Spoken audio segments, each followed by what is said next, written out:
I'm going to introduce the next speaker, who is a fantastic speaker, who's going to be awesome, and you're going to give her a huge, really welcoming, warm round of applause, genuinely from your heart. None of that sponsor stuff you've been doing for me previously. Emily, please come up on stage.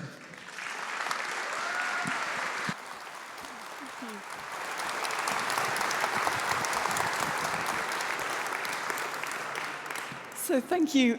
Thank you so much for that welcome. It's great to be here in Budapest. I'm going to be speaking about Samman technical coaching. So I'm hoping, yes, there's my slides. But before I start talking about that, I've got a question for you. So this is a kind of an online survey thing called Mentimeter. And if you go to menti.com and type in this code, it will, on your phone, it will ask you this question, and you can give me some answers. So I'm interested to know, I think there might be some software developers here, and I think I would like to know, what kind of situations do you think make coding fun? And I've just put up some options here that I think could possibly make coding fun for you, and I'm kind of interested what you think. So if you have managed to find the URL, and answer the questions at some point. There, look, people have found it. This is good. Okay, you see these little dots appear when you answer the question, and we can hopefully get a poll here of what this audience thinks is going to make coding fun. So yeah, there were quite a few options there, and people are choosing them. So we'll see. So I put this so you could select as many options as you like. So we'll see if there are any trends emerge when we've got a few had time to answer this. So I can see people are still on their phones. Right, so, oh well, an early sign here, having your own feature branch for a whole sprint. That doesn't seem to be a very popular option for making coding fun, so I'm glad about that, because I've heard that trunk-based development is actually a pretty good idea. So I'm glad you're not choosing that one. Okay. Oh, still lots of answers coming in. It's actually quite even across a lot of these options. So I can see this option here, building something important to users. That seems to be getting quite a lot of traction. And I'm glad about that, because, I mean, isn't that what we're in this business for? So that we can build something that users really want to use and care about and solves real problems. So knowing that you're building something that people are going to use is a great motivator. So I'm hoping that, yep, so that's definitely coming out well. Okay, and actually, the biggest option at the moment is this middle option. The code is clear and easy to understand. And that's often, when I've asked this question to audiences before, no one in the audience is this big, I don't think. So, but that is often a very popular option, because it makes such a difference. The code that you are working in, the code base is like your working environment. And if the code is clear and easy to understand, it makes your job so much easier and more fun, because you can make the changes, you can build that stuff that's important to users, and you can, have fun at work. So this is really good. I think you're agreeing with me, basically, that having clear and easy to understand code is important. Having good tools is important. Peace and quiet, fast tests, having a clear goal, using your favorite programming language. All of these things are important too. But I think the top two options really here are you building something important, and is the code clear? So thank you for that. I'm going to have some more questions later. But that was my first question. What makes coding fun? And I'm asking because, this is important, so that you have fun at work. But I was also reading this research here. Now, this is quite a long article. It's worth reading. The authors of this, Nicole Forsgren, she's a very well-known researcher in our industry, and the other authors are also great. And basically, the article is all about programmer productivity. How do you measure it? What is it? How can we get more of it? And it's basically a complicated picture. If you read the article, you realize that it's really hard to measure programmer productivity. But one of the things that's actually quite easy to measure is how happy are programmers. And that turns out it correlates pretty well with productivity. So if you're having fun at work, if you're writing code and you're feeling good about it, probably you're also productive. And on the other hand, if you're not having fun at work, then the chances are that you're probably not very productive either. So it's kind of a way to get a basic idea of, are things good around here? And when things aren't good, we often talk about this in terms of technical debt. That's when the code isn't clear and easy to understand. And I know that Ward Cunningham invented this term, but I actually prefer this definition from Martin Fowler. And he says, technical debt is deficiencies in internal quality that make it harder than it would ideally be to modify and extend the software.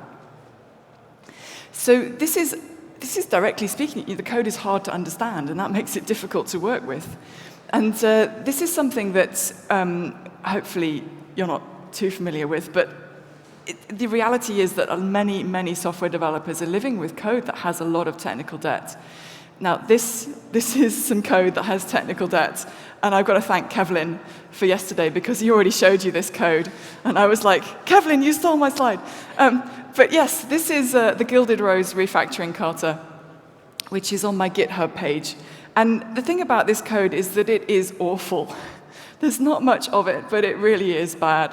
And the exercise is actually really fun. I mean, I know I just said that working with lots of technical debt isn't fun, but this exercise kind of is fun because it's so bad, and you're like, I can't do stuff with this, and then eventually you kind of work out, actually, no, I can refactor this, I can improve this, I can move the code around, and there are many ways to make the code better. And when you get there and you've actually got the code improved, you're like, oh, so that's what it does. I can work with this. So it's this experience you go through when you do this exercise in experiencing bad code and how much better life gets when you've improved it, when you've done the refactoring. So I do encourage you to try out this exercise and see if you can have some fun with it. It's translated to like 50 languages, so it's just a fun thing to play with. But hopefully, my point of putting this up is basically to demonstrate technical debt is real. There is such a thing as bad code. And if you're dealing with it every day, it can be quite demotivating and affect your well-being. So I've got another question for you now on the survey. This time I want to ask about technical debt. So to what extent are you working on code that has technical debt? And if you have technical debt, how much of your time are you actually just wasting because of that debt? I mean, not time you're spending fixing the debt or removing the debt. How much of your time are you just wasting because you don't understand the code? So I'm kind of interested what you're going to say about this. So let's just give people a chance to answer. Okay. So I'm seeing from this that people have technical debt. Some more than others, though. There's definitely a peak there at the bottom end. The code I work on has technical debt. Some people are saying, yeah, not so much. So that's hopeful. And then how much of your time are you spending on it? So the average there, it says 2.6 out of 5. So what is that, about 30% or something at the average? But the peak is lower than that. It's more like 20%. So yeah, that's not insignificant. That's a reasonable amount of time that people are actually just wasting because the code is not clear and easy to understand.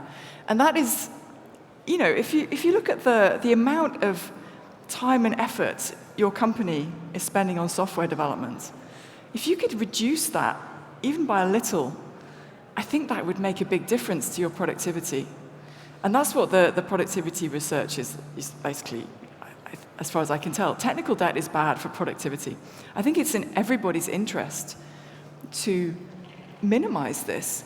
So this is the same research question that some proper researchers asked a bunch of software developers.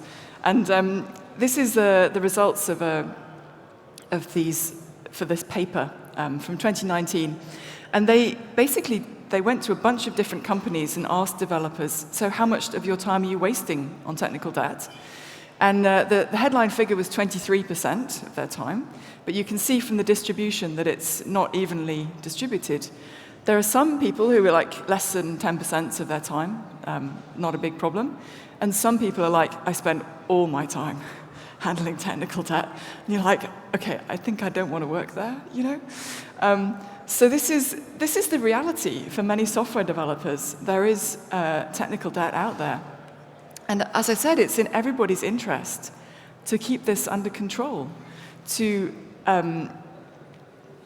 minimize the problem. I don't think you can ever get to zero technical debt. I think that's not going to happen. But I think you can keep it under control. And you have to do that to keep moving, to keep being agile, to keep being able to deliver new features, to keep your sanity and your enjoying your work, you know? And I think there are two aspects to achieving this. We want to minimize technical debt, and we need to have the skill to do that. There is a bunch of actual hard programming skills that you need to be able to identify and remove technical debt. And then, as well as that, though, it's not enough to have the ability to do it. You actually have to be supported in doing that, work in a culture where that is actually accepted and normal, that it's just part of your job, is removing technical debt and keeping it under control. And I like this picture so much because it's this guy, he's so proud of the thing he's made, this violin, that he's signing his name on it. And I just feel that that's the kind of culture we want to have in our development organizations, that we are proud of what we're building, that we're building something that's excellent quality, that we sign our names to. And that's the two aspects. It's the skill and it's the culture. Now, test-driven development. Now, I've been talking a lot about technical debt, and test-driven development is, it's a practice that is actually quite hard to do when you've got a lot of technical debt. And it's actually also a very skilled activity. In order to do TDD, you have to have a bunch of coding skills. Things like you need to be able to refactor safely, you need to be able to design test cases, you need to be able to design code that is testable, that has units. There's a bunch of skills that go into this. And in my experience, it's if you have the skill to do TDD, you also have the skills to remove technical debt and to keep that under control. So I see this as a kind of, you know, it's a way of seeing, does this organization have the skills to keep their technical debt under control? Have they learned TDD? Not that it's going to be easy to do, always, particularly when you've got a lot of technical debt, but it's a kind of, this kind of skills you need to learn. Now, I've said that, but I was trying to back this up with a little bit of research. So this book, Accelerate by Nicole Forsgren, again, I'm such a fan of hers. This is a book about a bunch of research that's been done over a number of years about what actually works, what are the best companies that are really good at software development actually doing. So there's a lot of good stuff in this. And it's kind of inspiring to see, well, if you've got to the point where you really are delivering software of high quality continually, and you count as one of these elite companies that are killing it in the marketplace, it's just one small part of that is test-driven development. It's in there. I was so pleased when I saw this. It was like, yes, the best companies actually are doing this. This is, it's not just me thinking that this is so important. This is confirmed by some researchers. So I think to manage the technical debt, you need to get the culture, you need to get the skills of TDD, refactoring. I also going to put approval testing in there, which is something I find really helpful when you've got a lot of technical debt. Object-oriented design skills to actually, when you have something to refactor towards. There's a bunch of stuff that you need to know how to do. And I've spent a fair amount of my career actually trying to help people to gain these skills. And because I discovered extreme programming back in like 2000, and I was totally sold almost from the start. And I was like, this is the best way to develop software. Everyone should be writing tests and doing refactoring and pair programming and all this stuff. And unfortunately, that first project I worked on ended, and I went to another team where people were not writing tests, and they were not enthusiastic about quality and stuff. And I was just like, right, okay, I'm going to have to convert these people. I'm going to have to get everyone doing TDD. So this was my first attempt at trying to persuade other people to do TDD. And I'm afraid, I have to confess, I was very young and a bit naive, and it didn't go too well. So I was like, okay, right, you have to write unit tests. Look, here are my unit tests. Aren't they fantastic? You could write unit tests like this. Even better. I was like, okay, I found this code you wrote. I think it has some duplication. And I refactored it for you. And I wrote some tests. And look, I found a bug in it. This did not make me popular, and I'm afraid that this actual experience was not very helpful. So I don't recommend you just kind of browbeat people into doing this. That doesn't work. Because, I mean, it makes sense if you think about it. Because TDD is a skill, and I like to talk about skiing as a skill. I mean, I don't know if you've learned to ski. It's quite a skilled activity. You spend a lot of the first few times you try it kind of falling over. And it can be like that with TDD as well. So when you're trying to learn a skill like skiing, it helps to have an instructor and a group of people to learn with, and somebody giving you some feedback on how you're doing, and being supportive and friendly. And eventually you'll be skiing really fast down the steep slopes, and you'll be doing TDD, and it'll be fantastic. So I realized that my initial approach of just telling people to do TDD was not working very well. The next thing I tried was coding dojos. I wrote this book, came out about 10 years ago, and the Coding Dojo is a place that you go to learn skills with a supportive, friendly group of other people also trying to learn stuff. And you practice on these code kata exercises like the Gilded Rose. And this is like a fun thing to do. And yeah, I thoroughly recommend trying this. And I did this quite a bit. And the thing is, it was fun and people learned stuff, but I was always a bit frustrated that they'd go back to the production code and things would be a bit more difficult than the code katas. And it just didn't seem to stick. And I realized what I was doing was I was teaching them TDD on the beautiful, freshly groomed piece of a code kata. And they'd get back to the production code and they'd be like, okay, it doesn't look like that.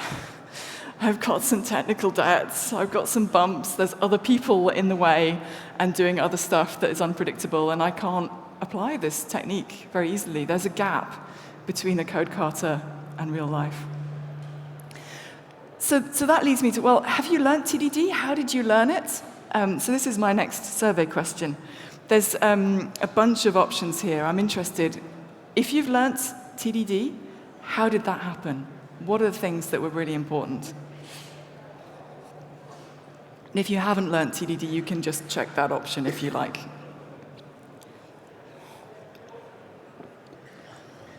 Right. So, okay. So there's people who haven't learned TDD yet. I hope this is not yet. I'm hoping you're going to get there at some point. Okay. So, early results here. Book club is not getting many votes. Hackathon's not either. But what is coming out well? Code reviews. Code reviews are coming out really well. Oh, that's interesting. That's because this is not the first time I've asked this question with an audience, and actually code reviews doesn't normally come up there, so that's interesting. But what is coming out top here is frequent pair programming. That definitely matches my experience. That is a lot of how I learned TDD, pair programming with people. What else is coming out high? Technical coaching. My goodness. That's really encouraging. So people have technical coaching, and that's working. Oh, that's really great to hear. And then practicing on code katas is also coming up there. And now there's a great big section there on other. I wonder what that is. I'm probably missing some options. Maybe you could just like, I don't know, tweet or something, and I can read that afterwards so I can update my questions. What is other? What is the other methods of learning TDD that I'm missing from my list? That would be interesting to know. Okay, but pair programming, code reviews, technical coaching, those are the top options here. Oh, and videos, training videos, communities of practice are also honorable mention. Okay, but still, it's pair programming that is coming up there as top. That is cool. Because, as I mentioned, I've asked this question before, and most of the people I've asked, practicing on code carters actually usually comes out higher than it has with this group. So that's interesting. But pairing with somebody who actually knows the skill seems to be a really good way to learn TDD. So that is what actually works. So coding dojos might be a part of that with the code carters, but it seems that there's more to it. So I'm going to tell you about my third attempt, basically, to teach people these skills, and that has been technical coaching. And that really came up high on this list, so I'm pleased to hear that. So back in 2018, I was invited by Llewellyn Falco to join him in the US. That's Llewellyn there on the picture, and this is a team that we were coaching together. And I was really impressed with what I saw, the way he was doing the technical coaching. He was doing a lot of ensemble working, and he was doing a lot of kind of teaching sessions using code carters. And that's basically, I came back from that trip and I was like, right, I should be doing this. This actually seems to work. So fast forward a couple of years, I've been doing this coaching for a while now, and I wrote this book that came out about a year ago, and I gave it a name, Samman, so that you could Google it. So Samman is a concrete, practical method that technical coaches can use in organizations to try and build skills and change culture. The word Samman, it's a Swedish word, it means together. And I named it that because I like the word and because there's a lot of ensemble working, and ensemble is a French word meaning together. So it made sense to me. So I've asked people who've been through this coaching what kind of outcomes they've seen from it, and I gave them a long list. I like long lists. And these are the top options that people have said. You know, having this coaching has improved our teamwork and our collaboration culture. That's what I'm after. I'm more likely to write unit tests. Excellent. That's a part of TDD. We're committing code more often. That's agile. That's iterative development. And we're more likely to refactor. And that's what you need to keep that technical debt under control. So these are the kind of outcomes that people are saying that they're getting from the coaching. And it's all about basically spreading the culture of managing your technical debt, of doing TDD, writing tests, at the same time as giving people the skills that they're actually capable of doing those things. And the method has two main parts. So if you remember nothing else about the Samman method, it's got these learning hours and ensemble working. That's the basis of it. And it's kind of in analogy to what I found works teaching TDD. It's like the learning hours is like practicing on code carters, and the ensemble working is like pair programming, but with more people and with a coach. So it seems to me that this should work based on what I know about how people learn. So in the learning hour, we're going to introduce new concepts, new techniques. We're going to talk about, well, what is refactoring? What does a code smell? How do you identify code smells? How do you read code to find them? How do we work on this so that we get a good refactoring goal and we do it safely? And we practice this on code carters. I love code carters. If you go to my GitHub, you'll see I've just got I love creating exercises. There's loads. This is really a fun time for your team to get together and like a mini coding dojo, just 1 hour, but we do it frequently, which means that we get time to digest and absorb the things we learnt between sessions. The other thing about which I've learned more recently about teaching and learning is Sharon Bowman's book, Training from the Back of the Room. Now, she is not a software developer, but she knows about teaching and learning and what techniques actually work in harmony with the way the brain learns and how you can make training engaging and how to make it stick. So it's all active learning techniques, it's hands-on, experiential, and this is how I structure learning hours now. And I do recommend you take a closer look at this if you're doing any kind of training. So I mentioned code carters. I love code carters. I've got this website now. I wrote this book, but I've also got this website, which is where I'm developing all the ideas that are in the book. And so the latest stuff is all here. I've got lots of Carter descriptions of Carters that you can practice on. And I've also got learning hours, descriptions of learning hours that aim to teach particular skills, and each one of these is structured with the 4C training, Sharon Bowman's training from the back of the room training method. And I've put this material up there to help other technical coaches to improve the way they teach these skills. And it's all up there on a Creative Commons license, which means that you're free to use and adapt these materials as long as you give credit. You basically say where you got it from. And this is, as I said, following up the book, trying to support technical coaches with useful materials you can use with your team and your organization. And this is one part of the Samman method then. Good training in these techniques. So the other thing I wanted to ask you, how much are you spending your time collaboratively coding? And collaboratively coding, I mean, how much of your time, if you look at your working day, a normal working day, how much of that time are you alone at your computer writing code? How much of that time are you pairing, just the two people? And how much of that time are you working in an ensemble where you've got 3 or more people working together on the same piece of code? So I'm kind of interested, because this is, this is obviously the next part of the Samman method is ensemble working. So I'm like, how widespread is this? Do people do this? In this room? Okay. So we've got a few answers coming up now, and it seems that working alone is, that looks like about 80% of your time. Oh, that's not good. But pairing, some people are pairing maybe, I don't know, 15, 20% of their time. That looks good. But ensemble working, goodness, that's very little. That's almost nothing. Oh, that's not very encouraging. Because this has been absolutely transformative for me. Because as I said, I've been doing the coding dojos for a long time.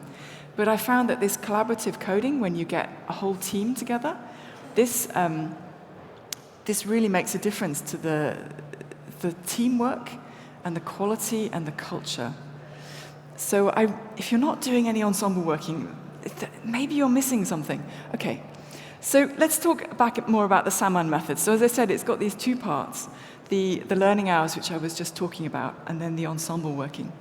So ensemble working is where you basically get your whole team together, or more than 3 or more people at least. And you're going to work on a realistic task, something that's normal for your code base, in your production code, something from your backlog, maybe a refactoring task that you want to do, maybe a new development area, you're developing a new bit of code and you're going to work on it together. So when I'm doing this in the Samman method, though, the focus is really on practicing techniques and actually using the stuff that we've been talking about in the learning hour and start to apply these skills on that bumpy ski slope where it actually could be a lot more difficult to do this stuff than it is in a code carter. So ensemble working is a technique in its own right that can be useful for your team to do. But when I'm using it as a technical coach, I'm there with an agenda. We're going to try and use the stuff that we've been learning. So if you haven't heard of ensemble working before, this is a good book on the topic. Woody Zuhl basically invented this technique, and he said it's all the brilliant people working on the same thing at the same time, in the same space, on the same computer. And Woody has called it mob programming. I think he originally called it whole team programming, but it seems that mob programming is stuck. I don't like that name. I would much rather use a term that's more friendly and sounds like what it actually is. It's a group of people coming together in an ensemble, creating something together, like a group of musicians. But it's the same technique, it's just a different name for the same thing. So in the ensemble, it's important that there are a few more rules and roles than you get when you're just kind of pair programming. Or just, I mean, the thing is, a lot of people kind of think, oh yeah, we'll just get everyone together in a meeting room, or we'll put up the code on a projector and we'll just write some code together. That can be fun, but it can also go wrong and be quite painful. So if you're going to try Ensemble Working, I do recommend you get somebody who actually reads up on it and finds out what are the roles, what are you actually supposed to do when you're Ensemble Working. Because there are some roles. The typist is the person with the keyboard, typing the code into the computer. And I deliberately call them the typist and not the driver, because they are not setting the direction. The direction, the decisions about what code to write, what design to choose, which tests to write now, that's the navigator.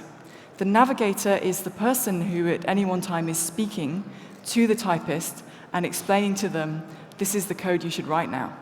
They are the one who is setting the direction and leading the work. And that's not to say that they're going to decide everything by themselves. Of course not. There's a whole team here of supporters who are going to contribute and support the navigator and the typists so that they make good decisions and the best code gets written. So read up on this if you're going to do it. But when I'm coaching, as a technical coach, I come into this ensemble, and my role is to facilitate this, to help people to learn the roles, and to, of course, help to apply these skills that we've been learning. Help to choose the right refactoring targets, help to do that refactoring safely, help to write the right tests so that we are getting the feedback we need. And so the coach is here to facilitate and mentor technical practices. And this is like, compared with pair programming, as a coach, I can help more people in less time. So the ensemble is a great forum for a coach to be spreading great technical practices and building up a culture of using them in your production code. So that's basically, in a nutshell, the Samman method. It's you have a technical coach working with your team, leading learning hours, and facilitating ensemble working. So if that's all you remember about this, that's enough. But there's another part to it, which is the onboarding workshops and the fact that you don't probably do this full-time with a team. So I just wanted to mention these briefly, because it's important before you start coaching a team that they trust you and that you've set some expectations and you have an understanding of how you're going to work together. Because you can't just walk into any software development team and just say, right, we're going to write tests now, we're going to refactor, trust me, I know what I'm doing. It takes a little while to build up that relationship to the point where they will actually trust you. So as a technical coach, there's some work to be done there. The next thing I wanted to say about this way of coaching is that from the team's perspective, what they get is, after the initial workshops, they get 10 half days of coaching with the coach. And each half day is both a learning hour and some ensemble working. And that means that the team has got other time in their day to continue with their normal work and to think about what they've been doing with the coach and perhaps start to apply that. And then after the 10 half days, I will probably go and work with other teams or do something else. 10 sessions is enough that it will move the needle. I'm thinking that is enough that people will start to get the idea of some of the skills and start to be able to apply them.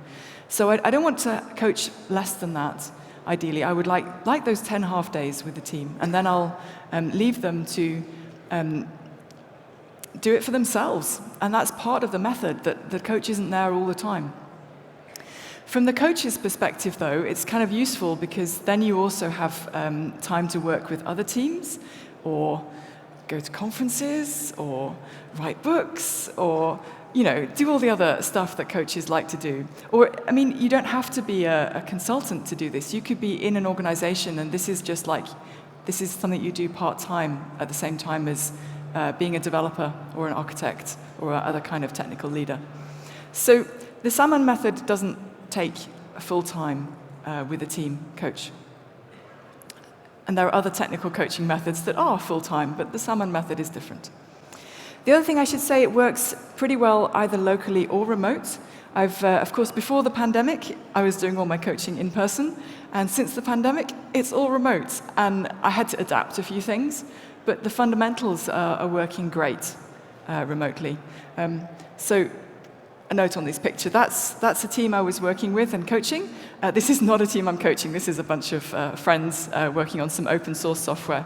But it's kind of showing the idea that this kind of coaching works pretty well over Zoom or whatever. And I'm doing all my coaching remotely these days. So, in summary, this Samman method is the best way I know to spread technical skills and culture in an organization. And this is what I'm doing these days. And I think, basically, the world needs more of this. I think we saw that, the amount of technical debt that's out there and the amount of teams that are struggling with this. And the number of people who didn't know TDD, I think this is needed. And it's not just me. This article from Ron Jeffries, there's a link to it there. It's quite a long article. It was quite sobering. And I've just got a quote from it here. He says, there must be 5 million makers. And when he says makers, he means software developers, people who make software. I don't know quite why he said makers and not software developers. But anyway, he said there must be 5 million makers working under the thumb of Scrum, and most of them simply do not have the skills you need to work effectively in Scrum. I mean, that is kind of sobering, I think, that basically there's a bunch of technical skills you need to make Agile work. So this is a picture of Scrum, and I don't want to be down on Scrum. I mean, there's lots of Agile methods out there, but they all have this characteristic that is, I think, shown quite well on this picture of Scrum. You see this, there's arrows here. You go from a product backlog through some process to producing an increment, and that's the product. That's what you deliver to the customers. But then the important arrow is the feedback coming back from there into your planning. So all Agile methods have this, that you put something out there, you see how people react, and you use that reaction as input to your planning process for what you're going to build next. That is the essence of an iterative incremental method, which all Agile methods are. So that means that the design of the code that you have in production is always going to be an iteration or two behind your best understanding of the problem you're trying to solve. Because the problem you're trying to solve just got changed when you put that code out there. So you're always working with a design that is behind what you actually need to build the next thing. And that is kind of the definition of technical debt. In an Agile method, technical debt is absolutely inevitable. There is always going to be a gap between the design you have and the design you now realize you need. So you have to have effective technical practices for handling technical debt. It's not enough just to deliver working software every sprint. You also have to get rid of that technical debt that has accumulated so that you can keep moving, so that you can keep being agile, so that you don't at some point realize that you can't deliver the next increment because there's so much technical debt, we're spending 100% of our time wasted on that. So in an agile method, it is absolutely essential to have skills for doing that. We need to be able to remove the debt and keep moving and even ski really fast down those steep slopes. We need test-driven development. We need to be able to do incremental and agile design. And as I said, the best way I know to get that these days is technical coaching. So where are all these technical coaches? I mean, I was so encouraged to hear from this audience that you had some technical coaches, because in my experience, it's quite unusual. I wanted to tell you a story about that happened a couple of years ago. I was coaching a team in a large organization, and I had just got all the email addresses for the team from the manager, and I just emailed them and said, oh, we're meeting on Monday, you need to do this preparation, blah, blah, blah. And I got a mail back from one of the developers, and she said, oh, I won't be joining the coaching sessions. I'm sorry, I just got a new role. I'm the Scrum Master now for this team.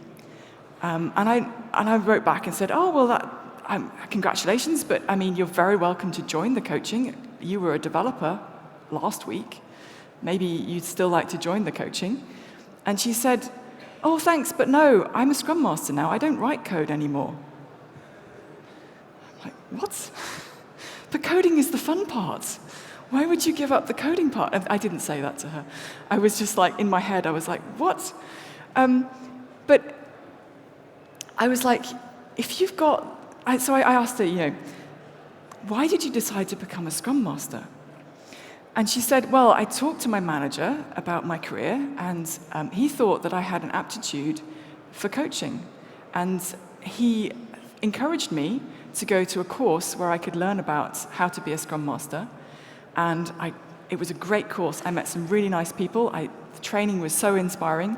And I got this certificate, and I said, yeah, I want to do this. I want to be a Scrum Master. So she came back, and her manager said, right, okay, you can be the Scrum Master then. And I was like, oh, right, okay. And I was thinking about that. I mean, this was clearly a great choice for her. I met her again recently, and her career is going really well. This was totally the best choice for her. But it made me think about this career choice. If you're a software developer and you have an aptitude for coaching and you enjoy teaching and working with people, there's this great big party going on. All these Scrum Masters, there's a whole community, they have conferences, they have trainings. There's really, really obvious way to go for that career. Whereas for technical coaching, there's me and some of my friends, kind of waving from the corner saying, you could do technical coaching. It's kind of like the same skills, but you still get to write code every day. And you still get to work with teams on software, and you don't have to give up all of that fun stuff with writing code. But somehow that option just doesn't seem to be on the map. And that is something that I'm kind of working on, really. So that's one of the motivations for me writing this book and putting up this website and distributing all these materials and these code carters is to basically just lower the barrier to entry, to make it a possible career choice for developers who are looking at where they want to go with their career and maybe want to work a bit more with teaching and coaching. That actually there's a bunch of materials you can just grab from here, and you can try it out on your team, and you can see if this is the right choice for you. And I'm kind of hoping that this is something that will grow, and one day, maybe this will be just as obvious a career option as being a Scrum Master or an Agile coach. So I just wanted to ask you about that as well. I've got another survey question. Are you interested in that, taking a technical leadership role, or coaching and teaching programmers? Or are you interested in perhaps using the Samman method? I'm kind of curious. Did I pique your curiosity here? Is this something that could interest you?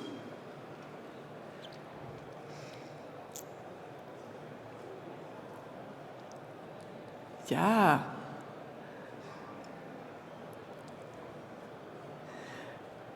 So this is encouraging. Lots of people here, lots of software developers interested in taking a leadership role in a technical aspect. Lots of people interested in coaching and teaching. And some people want to find out more about the Samman method and perhaps use that in their work. So that would be great. I would love to get to know you and see how we can create some kind of... Oh, sorry. I didn't mean to press that. I meant to press this one. No, not that one. Here we go. So that's kind of what I'm trying to do now, following up the book and the website with actually trying to create some kind of community. So if you go on the website, we have these networking events online. I'm trying to do them about once a month, and it's just an opportunity to meet other technical coaches. And it's kind of like the first step, I think, to putting this career option on the map is that, you can find other coaches and talk to them. Find out, well, what do you do? Do you use the Samman method, or do you do something else? What kind of challenges do you face in your work? How have you solved them? Do you know any good code carters for teaching this? Those kind of questions. So this is an event you're free to sign up for and attend. And the other thing I have for you, of course, is I have a little game. I love designing little games and code carters, and I actually have a card game called the Pipeline Game, and if you come and talk to me afterwards, I'll give you a copy of it. So please come and talk to me, and we can grow a community of technical coaches and improve the way software is built and make programming more fun for software developers everywhere. So thank you very much.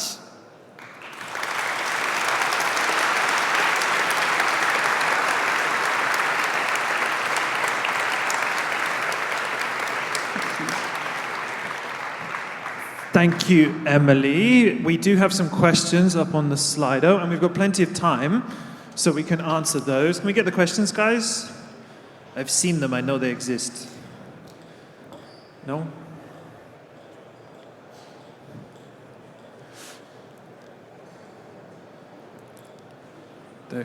No?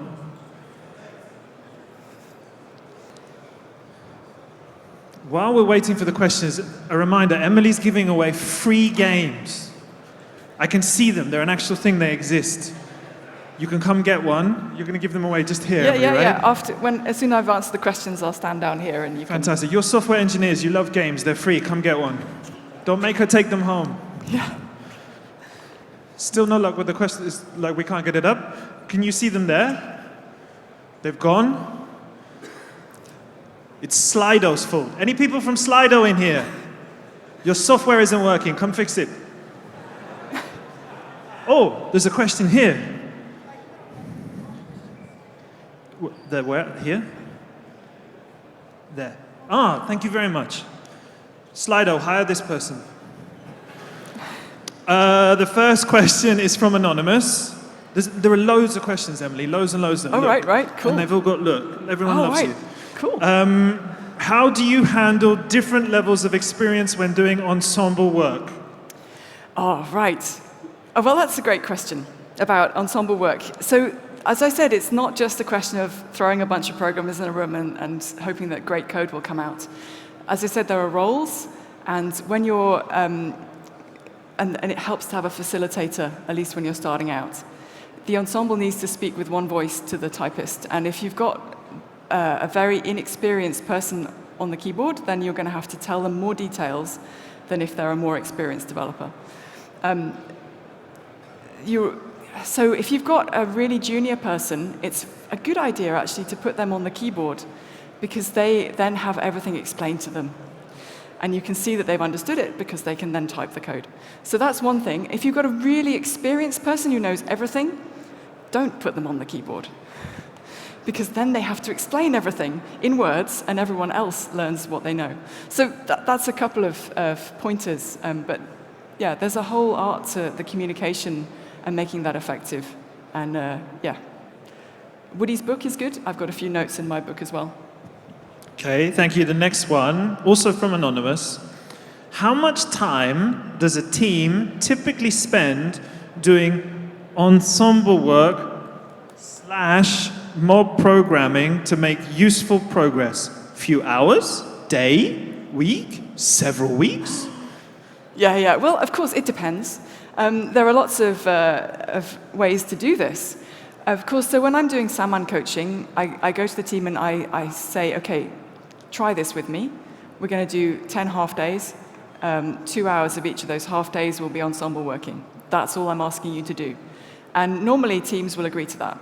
And then when they've had some experience from the technique and they've tried it for themselves over that time and maybe another 10 days later on, they start to get the idea of what this is, how it works, and when it would be useful to do it.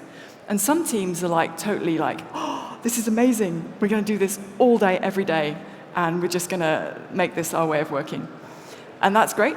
Other teams are like, okay, this is fun. I think this is particularly useful in situations A, B, and C. So when we're doing our sprint planning and we discover we have situation A, B, or C, we will allocate time that sprint for doing the work in an ensemble. And other teams are like, yeah, this is good, we like this. Why don't we spend every morning ensemble working and every afternoon we'll work solo? So like I say, it depends. And I think the important thing is the team first needs to understand what the technique is and what it's good for, and then the team gets to decide how often and when to use it. Thank you. Hang on, the questions are changing in real time. It's tricky for me to keep up with. because I'm mildly hungover. Okay. I love TDD, yet sometimes I don't know how the entire system will work together. So writing the test up front can have many false starts and thus wasted tests. That's not really a question, it's more of a, but like, if you got enough to go on to answer something? Yeah. Okay, TDD great. is a skill. I mean, it's not always easy. And particularly in a big, complex production code base, I totally identify with that. It's not always easy to do it. I mean, but you kind of learn. And all those false starts that you were just talking about, I tried to write the test. Oh, no, that wasn't the right test. So I'll try writing this one. Oh, no, that wasn't the right test. That process of writing that test, hopefully that's also helped you to understand the problem you're trying to solve and how you're going to solve it in this code base. So hopefully that wasn't wasted time. I think that TDD is a thinking tool to a large extent to help you to think about problems and try and divide them up into manageable pieces. And if it doesn't always work out, that might be a healthy sign. Okay, next one, also from Anonymous, asking a lot of questions, Anonymous. When you work with a big ball of legacy code, there are parts that are just working, and refactoring these are just risky. What are your thoughts on this topic? Yeah, well, I think you know this. I mean, if you don't need to change it, why would you take that risk? I mean, I work with a lot of teams that have this problem with a lot of legacy code. And you need to basically prioritize refactoring the parts that you have to change. And if you don't know what parts you have to change, then you should. I mean, you've got feature requests, you've got bug reports. You should be able to find the areas of the code which have come up more and more often. And those are the parts you concentrate your refactoring efforts. So you can also get a static analysis tool that will tell you where the absolute worst bits of code are. And that can be interesting to know that I've got this really, really awful bit of code over here in the corner. And it can be fun to just kind of, okay, could I refactor that? Could I remove that? But it might not help you as much as actually just looking at where are the places that we actually need to change now. Let's not worry about that really dreadful class in the corner if I never need to change it. We've got time for a couple more. How do you handle it when someone doesn't like one of the ensemble roles? Okay. So this happens, and this is where it helps to have a really good facilitator. So when you're experienced with Ensemble Working, perhaps you less need for having a separate facilitator. But particularly when you're starting out and the roles are unfamiliar, and it can help to have a facilitator that helps to make it safe to step into one of those roles. Particularly the navigator role is one where people can struggle because the spotlight is on you, you have to make the decisions, you have to tell the typist what to write. And some people find that stressful and don't want to do it. So as a facilitator, you can help them, and as a supporter, you can support them and try and make that possible. Asking coaching questions, suggesting things, but not taking over. It's a bunch of communication skills that go into that, and people skills and coaching skills. And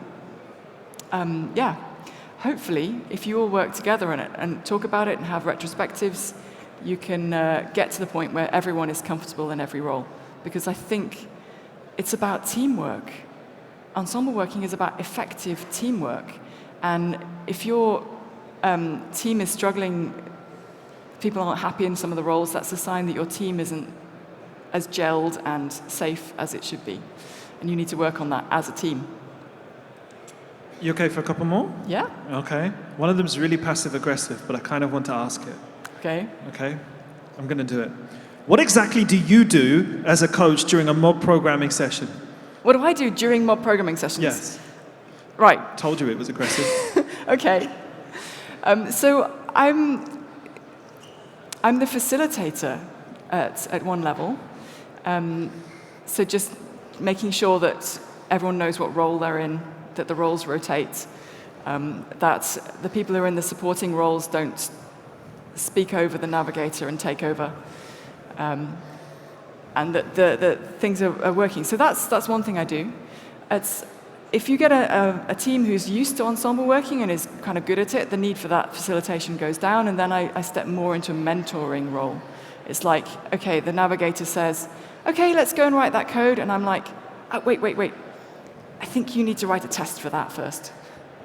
And the navigator will be like, oh, yeah, okay, let's go and open the editor and I'll start writing the test. And they'll be like, but I don't really know what to write. And then I can support that navigator and perhaps even take over the navigation role for a short period and help them to write that test.